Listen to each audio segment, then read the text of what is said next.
Stethoscope, जो कि auscultation के लिए यूज़ किया जाता है और डॉक्टर्स की ये आइडेंटिटी होती है। सो बीएससी नर्सिंग में एडमिशन लेने वाले स्टूडेंट्स के मन में ये डाउट आता है कि बीएससी नर्सिंग स्टूडेंट को भी स्टेथोस्कोप की नीड होती है क्या? क्या वो नॉर्मल यूनिफॉर्म्स पहनते हैं या फिर स्क्रब्स पहनते हैं?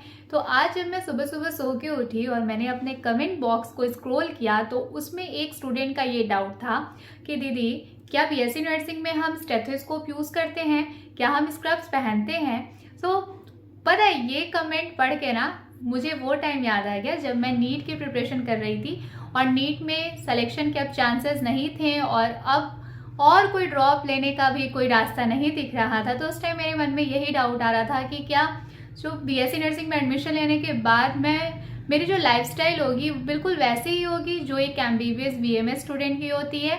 सो मुझे ऐसा लगा कि नीट में जो बच्चे सेलेक्ट नहीं हो पाते हैं, जिनको नीट के थ्रू एमबीबीएस बीएमएस सीट नहीं मिल पाती है, 70% वही स्टूडेंट बीएससी नर्सिंग चूज करते हैं, if I am not wrong. ठीक है, सो आपके मन में ये जो डाउट है उस डाउट को मैं आज के इस वीडियो में क्लियर करूंगी। And to be very honest, मैं बीएससी नर्सिंग के रिगार्डिंग कोई भी मिस डायरेक्शन नहीं देती। लाइक जस्ट बिकॉज मैं बीएससी नर्सिंग कर रही हूँ डजंट मीन कि मैं सबको कहूँ कि हाँ बीएससी नर्सिंग बहुत अच्छा है, कर लो तुरंत जॉब मिल जाती है। नहीं, मैं बिल्कुल रियलिटी बताती हूँ। इसलिए कभी कभी जो लोग बीएससी नर्सिंग के लिए बहुत ज़्यादा पैशनेट और डेडिकेटेड हैं उन्हें मेरी बातें बुरी लग जाती हैं, बट सच कभी कभी कड़वा होता है और हम सबको रियलिटी एक्सेप्ट करनी चाहिए।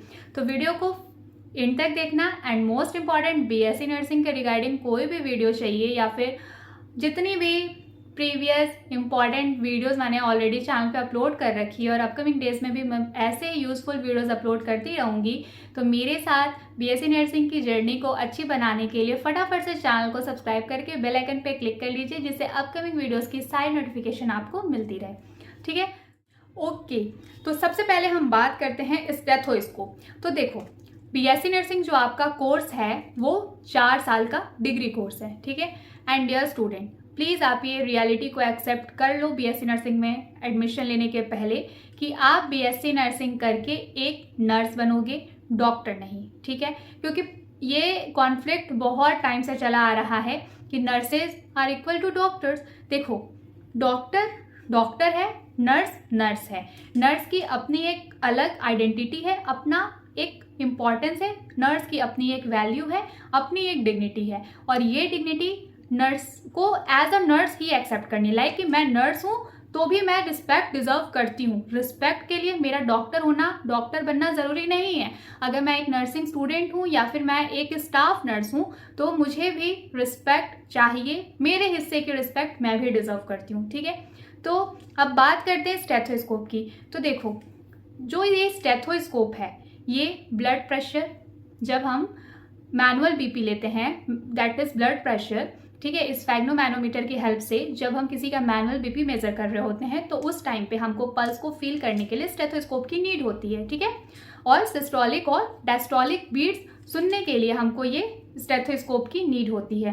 तो एक नर्स के लिए वाइटल साइन टाइमली मेजर करना उसकी एक बहुत ही इंपॉर्टेंट ड्यूटी होती है। ठीक है, क्योंकि वाइटल साइन से ही हम ये आइडेंटिफाई करते हैं कि जो हमारा पेशेंट है वो स्टेबल है या नहीं स्टेबल है। ठीक है, तो एज अ नर्स आपको इस स्टेथोस्कोप की नीड पड़ेगी। आपके पास ये स्टेथोस्कोप होना चाहिए क्योंकि आपको पेशेंट का वाइटल साइन मॉनिटर करना होता है। वाइटल साइन क्या होता है? तो वाइटल साइन भाई हमें जो हमारे फिजियोलॉजिकल पैरामीटर्स हैं, ठीक है, that is blood pressure, okay, pulse, respiration, ये सारी चीज़ें हमको टाइम टू टाइम जब भी हम वार्ड में ऑन ड्यूटी रहते हैं तो हमको जितने भी पेशेंट हमारे लिए अलॉट किए गए हैं हमें उन सारे पेशेंट का वाइटल साइन मॉनिटर करना होता है। क्योंकि हम जब टाइमली उसके वाइटल साइन को मॉनिटर करेंगे तभी तो हम ये आइडेंटिफाई कर पाएंगे कि हमारे जो पेशेंट हैं वो स्टेबल हैं या नहीं हैं। ठीक है, तो ब्लड प्रेशर मेजर करने के लिए हमें ये स्टेथोस्कोप की नीड होती है। तो यस, आपको स्टेथोस्कोप की ज़रूरत पड़ेगी। इस स्टेथोस्कोप का जो यूज़ है वो लिमिटेड नहीं है, ये बहुत ही काम की चीज़ होती है। लेकिन एज अ नर्स आपको ब्लड प्रेशर मॉनिटर करने के लिए इस स्टेथोस्कोप की ज़रूरत पड़ती है। तो यस, आपको स्टेथोस्कोप तो लेना ही लेना है। अब बात करते हैं डॉक्टर्स इस स्टेथोस्कोप को क्यों यूज़ करते हैं।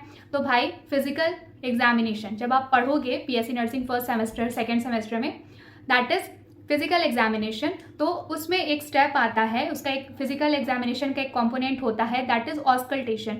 ऑस्कल्टेशन में आप इसकी हेल्प से ऑस्कल्टेशन करते हो, ऑस्कल्टेट करते हो, जिसमें आप heart beat, lung sound, bowel sound, ये सारी चीज़ें सुनने के लिए हमें स्टेथोस्कोप की नीड होती है। अब इस स्टेथोस्कोप की नीड को, इस स्टेथोस्कोप के फंक्शन को आप कितना सीख पा रहे हो, ये डिपेंड करता है कि आपका एजुकेटर कौन है।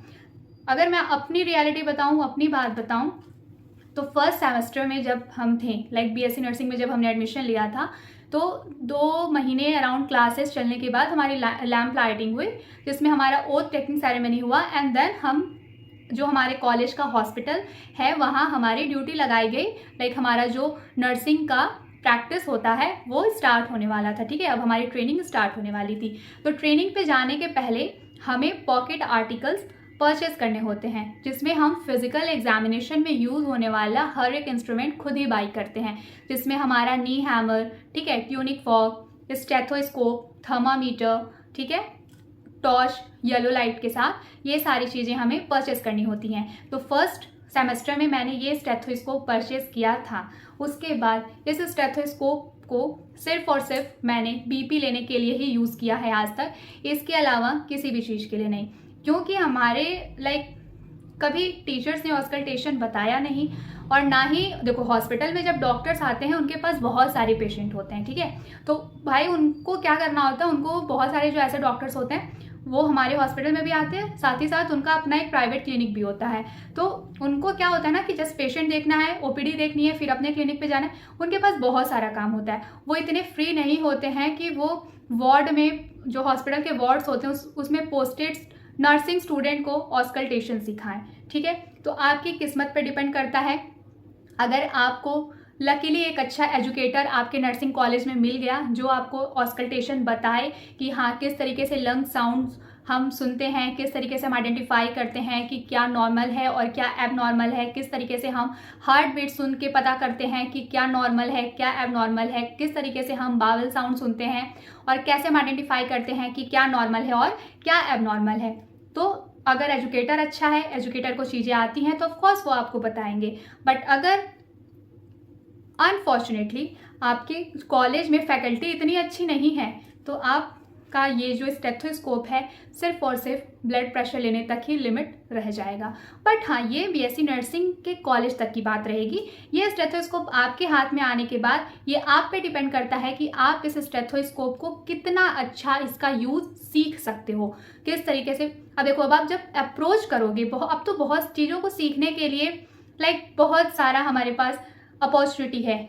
यूट्यूब पे बहुत सारे अच्छे एजुकेटर्स हैं जो हमें क्लिनिकल स्किल्स सिखाते हैं, तो आप वहाँ से देख सकते हैं। देन इस स्टेथोस्कोप को जब आप अपनी पोस्टिंग पे जाओ तो पेशेंट जो चीज़ें आप लंग साउंड वगैरह के बारे में पढ़ के जाएंगे, देन आप पेशेंट का लंग्स, ठीक है, बावल साउंड, हार्ट बीट, ये सारी चीज़ें आप सुन के इसकी हेल्प से ऑस्कल्टेट करके नॉर्मल एबनॉर्मल चीज़ें आप सीख सकते हो। ठीक है, तो ये स्टेथोस्कोप आप पे डिपेंड करेगा कि आप इसका यूज़ करना कितना अच्छा सीखते हो। ठीक है, अगर आप किसी और पे डिपेंड रहोगे कि कोई आपको सिखाए तो सिर्फ ब्लड प्रेशर मेज़र करने के लिए ही ये आपके काम आएगा। मे बी ये रियलिटी थोड़ी हार्श लगे बट ट्रुथ इज़ ट्रुथ, क्योंकि अभी भी हमारे इंडिया में बीएससी नर्सिंग इवन स्टूडेंट को या फिर कहूँ बीएससी नर्सिंग स्टाफ्स को उतनी रिस्पेक्ट नहीं दी जाती है जितना वो डिज़र्व करती हैं। अभी भी हमारी थिंकिंग यही है, इवन जो I don't know why but बहुत सबकी यही थिंकिंग है, इवन कॉलेज एडमिनिस्ट्रेशंस की भी यही थिंकिंग है कि बीएससी नर्सिंग को ऑस्कल्टेशन सिखाना इतना भी ज़रूरी नहीं है। But still it varies college to college. अगर आप किसी सेंट्रल गवर्नमेंट के कॉलेज में हो, वहाँ से बीएससी नर्सिंग कर रहे हो, तो भाई इस स्टेथोस्कोप का यूज़, ऑस्कल्टेट इसे कैसे करते हैं, ये सब चीज़ें आपको सीखने के लिए बहुत अच्छा मिलेगा। बट इन केस आप ऐसे नॉर्मली किसी प्राइवेट कॉलेज से बीएससी नर्सिंग कर रहे हैं जहाँ की फैकल्टी उतनी बहुत ज़्यादा एक्टिव नहीं है या फिर उतना आपको अपॉर्चुनिटी नहीं मिल पा रहा है कि आपको हर चीज़ सिखाई जाए या फिर हर चीज़ सीखने का मौका मिले, तो ये स्टेथोस्कोप ब्लड प्रेशर नापने तक ही रह जाएगा। ठीक है, तो ये था स्टेथोस्कोप का एक्सपेक्टेड स्टोरी। ठीक है, मतलब कि दोनों चीज़ें मैंने बता दी कि आप इस स्टेथोस्कोप की लिमिटेशन या आप चाहो तो किस तरीके से अपना इस स्टेथोस्कोप को सीख सकते हो, इसे ऑस्कल्टेट करना चीज़ें सीख सकते हो, ये आप पे डिपेंड करता है, ठीक है। तो ओवरऑल बीएससी नर्सिंग स्टूडेंट को भी स्टेथोस्कोप लेना होता है, ये मैंडेटरी आर्टिकल होता है। जिस तरीके से एक एमबीबीएस बीएमएस स्टूडेंट के पास स्टेथोस्कोप होना ज़रूरी है, बिल्कुल वैसे ही एक बीएससी नर्सिंग स्टूडेंट के पास भी स्टेथोस्कोप होना ज़रूरी है। सो आई होप स्टेथोस्कोप को लेकर के आपके मन में जितना भी डाउट था वो डाउट आपका क्लियर हो चुका होगा, ठीक है। तो चलो स्टूडेंट्स, अब स्टेथोस्कोप के डाउट को क्लियर करने के बाद हम अपने सेकंड डाउट की तरफ बढ़ते हैं कि बीएससी नर्सिंग स्टूडेंट को क्या स्क्रब्स पहनना होता है। तो देखो स्क्रब्स होते क्या हैं। तो आपने देखा होगा कि ऑपरेशन थिएटर्स में जो ऑपरेशन करते टाइम बहुत सारे ऐसे रील्स वगैरह आप देखते होगे इंस्टाग्राम पे, यूट्यूब पे, ठीक है। तो वो लोग स्क्रब्स पहनते हैं, ठीक है। कहीं कहीं किसी किसी कॉलेज का यूनिफॉर्म ही स्क्रब होता है। जैसे कि आप अगर एम्स गोरखपुर का कॉलेज देखोगे तो वहाँ पे जो एमबीबीएस स्टूडेंट होते हैं वो स्क्रब्स पहनते हैं, ठीक है। तो ये अब बात करें बीएससी नर्सिंग स्टूडेंट की, तो स्टिल ये कॉलेज पे डिपेंड करता है कि वो आपको क्या यूनिफॉर्म देते हैं। जैसे कि मेरे कॉलेज में अभी मैं प्रेजेंट टाइम में BSc nursing final year student हूँ और हमारी इंटर्नशिप चल रही है, लेकिन बीएससी नर्सिंग फर्स्ट ईयर में भी हम सलवार सूट ही पहनते थे और इंटर्नशिप में भी हम सलवार सूट ही पहन रहे हैं, हमें कोई स्क्रब वगैरह नहीं मिला है। तो स्क्रब मिलना ना मिलना it depends on your college कि आपका कॉलेज आपके लिए क्या यूनिफॉर्म डिसाइड करता है। जैसे कि हमारे कॉलेज का ऐसा कुछ है नहीं कि हमको वो ओटी का एक्सपोजर दें, लाइक ऑपरेशन थिएटर का कुछ हमारा उसमें ऐसा कुछ हमारे लिए अलग से कुछ ऐसा एकेडमिक प्रोविज़न नहीं है कि हमको ऑपरेशन के बारे में कोई सिखाने में इतना कोई इंटरेस्टेड नहीं है और हमारे एकेडमिक्स में भी इसको ऐड नहीं किया गया है। तो हमारी जनरल शिफ्ट ही चल रही है। इंटर्नशिप में भी हम वार्ड में जाते हैं, डोजिंग वगैरह करते हैं। डोजिंग मतलब जो पेशेंट को शिफ्ट वाइज जो मेडिसिन लगानी होती है इंजेक्शन के थ्रू, टैबलेट, आईवी फ्लूइड्स, तो हमारा यही काम है। ऑपरेशन थिएटर में हमारी ड्यूटी नहीं लगती है और ना ही हमको इंटर्नशिप में कोई स्क्रब मिला है। तो मैं फर्स्ट ईयर में भी सलवार सूट पहनती थी जो कि हमारा नॉर्मल यूनिफॉर्म है बीएससी नर्सिंग का, और अभी मैं फाइनल ईयर में इंटर्नशिप में भी नॉर्मल अपना वही यूनिफॉर्म पहनती हूँ। सिर्फ मैं नहीं, हमारा पूरा बैच वही नॉर्मल यूनिफॉर्म पहनता है। तो स्क्रब आपको मिलेगा नहीं मिलेगा, आपको बाय करना है नहीं करना है, ये आपके कॉलेज पे डिपेंड करता है कि आप कौन से कॉलेज से बीएससी नर्सिंग कर रहे हो, ठीक है। स्क्रब के बारे में एडमिशन लेने के पहले हम नहीं बता सकते हैं क्योंकि ये कॉलेज पे डिपेंड करता है। मे भी हमारे बैच को स्क्रब नहीं मिला, हमारा ऑपरेशन थिएटर में कोई एक्सपोजर नहीं कराया गया, बट हमारे जो मेरे कॉलेज के जो मेरे जूनियर्स बैच हैं, मे भी उनके टाइम पे स्क्रब दिया जाए, उनका ऑपरेशन थिएटर में उनको चीज़ें सिखाई जाएँ, उनको सूचर्स बताया जाए, ठीक है। सूचर देखो, बहुत सारे बीएससी नर्सिंग कॉलेज में बीएससी नर्सिंग स्टूडेंट को सूचर बताया जाता है। सूचर क्या होता है? जैसे कि ऑपरेशन के बाद कॉमन लैंग्वेज में कहें तो जो टिश्यूज मसल्स को डॉक्टर ने काटा है भाई, उसको सिलना भी तो है, तो उसको हम सूचर बोलते हैं, ठीक है। तो सूचरिंग हमें नहीं बताई गई है। मुझे टू बी वेरी ऑनेस्ट, मुझे सूचर नहीं आता है क्योंकि मेरे कॉलेज में नहीं बताया गया है। बट मे बी आप जिस कॉलेज में पढ़ रहे हो या पढ़ोगे उस कॉलेज में सूचर बताया जाए, ठीक है। तो अगर आपको सूचर बताया जाएगा, इट मीन्स कि आपको ऑपरेशन थिएटर में आपका ड्यूटी वगैरह लगाया जाएगा आपके कोर्स के ड्यूरेशन में ही। अगर ऑपरेशन थिएटर में ड्यूटी लगाई जाएगी तो इट इज़ ऑब्वियस कि आपको स्क्रब मिलेगा। बट अगर ऑपरेशन थिएटर में ड्यूटी नहीं लगाई जाती है और आपको सूचर वगैरह नहीं सिखाया जा रहा है तो समझ जाना कि स्क्रब भी नहीं मिलने वाला है। और अगर भाई सूचर सिखाया ही नहीं जा रहा है तो स्क्रब मिल भी जाएगा तो आप क्या ही कर लोगे। आई बिलीव कि हमारे कॉस्ट्यूम में दिखावा हो या ना हो, हमारी जो थिंकिंग है, हमारा जो नॉलेज है वो हाई स्टैंडर्ड होना चाहिए। इतना होना चाहिए जैसे कि मैं एक बीएससी नर्सिंग स्टूडेंट हूँ, फाइनल ईयर स्टूडेंट हूँ, तो एक BSc nursing final year student को जितनी चीज़ें पता होनी चाहिए, अगर मुझे उतना पता है तो फिर ठीक है। अगर मुझे वो सारी चीज़ें नहीं पता है तो आई डोंट थिंक कि मेरे लिए नर्सिंग करना वर्थ इट है। तो आप हमेशा नॉलेज पे फोकस करना, नॉलेज गेन करने पे फोकस करना, नर्सिंग स्किल्स को सीखने पे फोकस करना। आपको स्क्रब मिल रहा है या नहीं मिल रहा है, इन सारी बातों पे फोकस नहीं करना, ठीक है।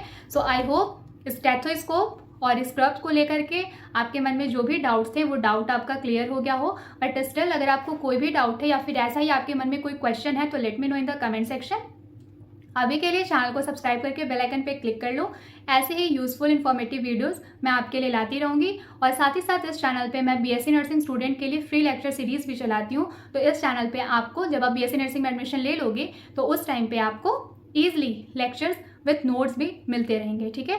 तो इस वीडियो के कमेंट सेक्शन में मैं कुछ लेक्चर्स के लिंक और टेलीग्राम चैनल का लिंक पिन कर दे रही हूँ, जिससे आप एक बार लेक्चर और देख लो और टेलीग्राम चैनल को ज्वाइन कर लो, जिससे इन फ्यूचर जो भी मैं नोट्स उसमें अपलोड करती रहूँ वो नोट्स आपको मिलता रहे। ठीक है, अगर आप बीएससी नर्सिंग स्टूडेंट हो तो अच्छे से मन लगा के पढ़ाई करो, और अगर आप बीएससी नर्सिंग में एडमिशन लेने की सोच रहे हैं तो ठीक है, अच्छे से प्रिपरेशन करिए। आई विश आपको कोई अच्छा गवर्नमेंट कॉलेज मिले, और अगर प्राइवेट भी मिलता है तो एक अच्छे टॉप ग्रेड का प्राइवेट कॉलेज मिले। जो भी मिले आपके लिए बेस्ट हो। So this is all about today's video. अपना ध्यान रखो, हम जल्दी मिलेंगे नेक्स्ट वीडियो में।